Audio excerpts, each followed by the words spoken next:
अस्सलाम वालेकुम। तकरार ड्रामे जी दोस्तों ने एडवांस इन्फॉर्मेशन ऐं कहाणी तव्हांखे ॿुधाईंदा हलूं। हाणे कुझु अहिड़े राज़नि खां असां अॼु पर्दा खणंदासीं।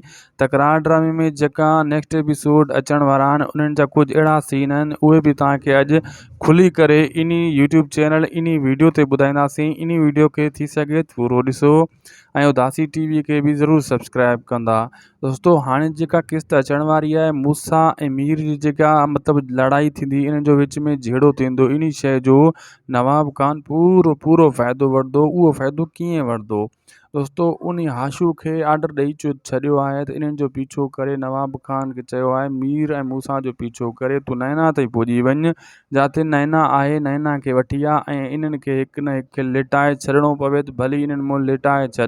बिल्कुलु दोस्तों, आहिस्ता आहिस्ता हाशू अॻिते वञी नैना ताईं नेठि पुॼी वेंदो ऐं मीर मूसा ईअं ॾिसंदा रहिजी वेंदा ऐं पंहिंजी मतिलबु झेड़े में जेको इन्हनि झेड़ो स्टार्ट कयो आहे इहो इन्ही में ई क़ाबू थी वेंदा। लेकिन नैना हथीकी थी वेंदी ऐं हाशू खे ख़बर पइजी वेंदी नैना दरिया खान जे चाचे वटि रहियल आहे, यानी दरिया खान जे घर रहियल आहे। हू उन खे उतां वठी वञण में कामयाबु थी वेंदो। नवाब खान खे इन शइ जो अॻिते हली फ़ाइदो पवंदो ऐं सिजावल खान जी तरफ़ां जेके दोस्ती जो हथु वधायो आहे इन शइ जो बि वक़्ती तौरु थोरो घणो हुनखे फ़ाइदो पवंदो। लेकिन लाला कमु थोरो घणो हिन जो ख़राबु करे विझंदो ऐं नवाब खान हिते परेशान थी वेंदो त विच में इहो वार कीअं कयो कंहिं कयो।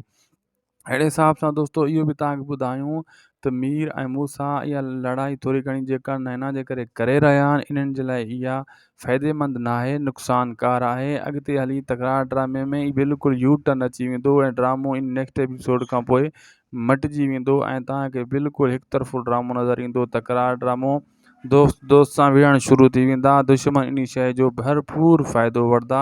जेका बि असां तव्हांखे दोस्तों कहाणी ॿुधाईंदा आहियूं त 2-3 किस्तनि जा सीन ॿुधाए छॾींदा आहियूं। जेका असांजी कहाणी जेका ॿुधाईंदा आहियूं त हिकु न ॿी एपिसोड में उहे सीन ॾिसण वटां तव्हांखे मिलंदा। ख़ुदा हाफ़िज़।